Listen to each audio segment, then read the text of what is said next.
சிகமட் ஸ்ரீ மகா மாரியம்மன் ஆலயத்தின் 27ஆம் ஆண்டு ஆதிபராசக்தி ஆன்மீக பால்குட ஊர்வலத்தில் 300க்கும் மேற்பட்ட பக்தர்கள் கலந்து கொண்டனர். சிரம்பான் மாநகர் மத்தியில் அமைந்துள்ள அருள்மிகு ஸ்ரீ பாலதண்டாயுதபாணி ஆலயத்திலிருந்து காலை 8 மணி அளவில் ஆதிபராசக்தி ஆன்மீக பால்குட ஊர்வலம் தொடங்கப்பட்டது.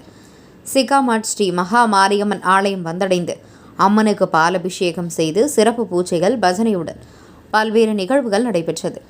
ஆதிபராசக்தி ஆன்மீக பால்குட ஊர்வலம் திருமதி மகாலட்சுமி தலைமையில் பக்தர்கள் சுமர்ந்து சுமார் 5 கிலோமீட்டர் தூரம் நடந்து ஓம் சக்தி என்று பக்தியுடன் பால்குடம் ஏந்தி வந்தனர். சிகமட் ஸ்ரீ மகா மாரியம்மன் ஆலயத்தின் தலைவர் திருநாவுக்கரசு கலந்து கொண்டு வழிநடத்திய திருவிழாவில் இறுதியாக சிறப்பு பூஜைகளுக்கு பிறகு பக்தர்களுக்கு பிரசாதம் மற்றும் அன்னதானம் வழங்கப்பட்டது. நடத்துகின்றோம். 1998 இருந்து ஆரம்பம் 3 வருடம் வந்து கோலம்பல் எடுத்தோம். இங்கே வந்து 27 வருடம் சிறப்பாக செய்கிறோம். இந்த வருடம் வந்து 300 பேர்களுக்கு பால்குடம் சுமந்து வரார்கள். மிகவும் சந்தோஷமாக இருக்கிறது. தினமும் வருட வருடம் இதே மாதிரி பால்குடம் ஊர்வலம் நல்ல மாதிரி நடக்க வேண்டும் என்று நாங்கள் நினைக்கின்றோம். அனைவருக்கும் வணக்கம். இந்த வேளையில் இன்று வந்து சிறப்பாக நம்ம ஆதிபராசக்தி பால்குடம் மூலம் சிறப்பாக நடத்தியது. ஏறக்குறைய 300 பால்குடங்கள் இன்றைக்கி ஏற்றப்பட்டது. இது வந்து 27வது முறையாக நம்ம கோயிலில் மிகவும் சிறப்பாக செய்து கொண்டிருக்கிறோம்.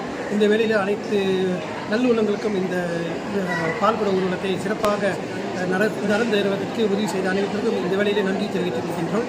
மேலும் இந்த நிகழ்வு தொடர்ந்து வாழ எப்படி நடைபெற எல்லா வல்ல இறைவனை பிரார்த்திக்கிறோம். அதே மாதிரி எல்லா ஆதரவும் தேவைப்படுகிறது வேண்டிக் கொள்கிறோம். நன்றி, வணக்கம்.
Thank you.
கல்வி, பொருளாதாரம், சமூகத் தொண்டு, அரசியல், சினிமா, இலக்கியம், ஆன்மீகம் உள்ளிட்ட சுவாரஸ்யமான உலக நிகழ்வுகளை, தகவல்களை தெரிந்து கொள்ள உங்கள் வர்த்தக நண்பன் சேனலை மறக்காம சப்ஸ்கிரைப் பண்ணுங்க. மேலும் லைக் பண்ணுங்க, ஷேர் பண்ணுங்க.